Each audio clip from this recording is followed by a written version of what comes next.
రేవంత్ సర్కార్ అప్పుల మీద అప్పులు చేస్తోంది. రిజర్వ్ బ్యాంకు నుంచి ఏడాది పొడుగునా అప్పు తీసుకుంటానని ఉంటుంది. అయితే ఈ విషయాన్ని కంప్ట్రోలర్ అండ్ ఆడిటర్ జనరల్ స్పష్టం చేసింది. వేల కోట్ల రూపాయలు చేబదులు తీసుకుంది. ఏడాదిలోపు చెల్లిస్తామని చెప్పి ఆర్బీఐకి మొండి చేయి చూపించింది.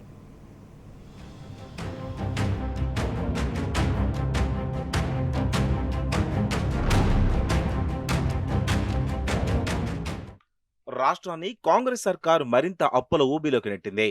సంక్షేమ పథకాల అమలు ఊసేలేదు. ఆర్బీఐ నుంచి మాత్రం అప్పులు తీసుకొస్తూనే ఉంది. వేస్ అండ్ మీన్స్ ఇతర ఓవర్ డ్రాఫ్ట్ ఫెసిలిటీ ద్వారా అప్పులు తీసుకుంది. ఏడాదిలో 363 రోజులు అప్పుల మీద రేవంత్ సర్కార్ కాలం వెళ్లదీసింది. ఈ విషయాన్ని కాక్ కుండబద్దలు కొట్టింది.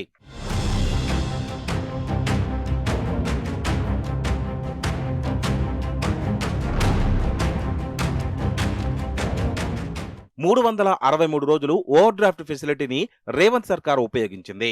అత్యవసర సమయంలో ఉపయోగించాల్సిన ఓడిని ఏడాది పొడవునా వాడింది. రోజువారీ ఖర్చుల కోసం ways and means advance special drawing facility కింద అప్పు తీసుకుంది.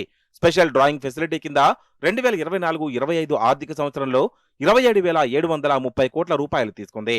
363 రోజులు ఆర్బీఐ వద్ద రేవంత్ సర్కార్ చేయి చాపింది. వేస్ అండ్ మీన్స్ అడ్వాన్సెస్ కింద 64,188 కోట్ల రూపాయలు అప్పు తీసుకుంది. అడ్వాన్స్ పేరుతో 298 రోజులు అప్పు తీసుకుంది. అప్పు తీసుకొని సీఎం రేవంత్ ప్రభుత్వాన్ని నడిపారు.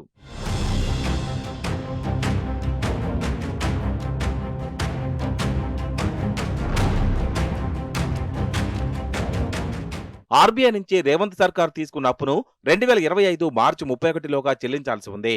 చేబదులు తీసుకున్న సర్కార్ ఆ మొత్తం డబ్బును తిరిగి ఇవ్వలేదు. ఇంకా 5,842 కోట్ల రూపాయల నగదును ఆర్బీఐకి చెల్లించాల్సి ఉంది.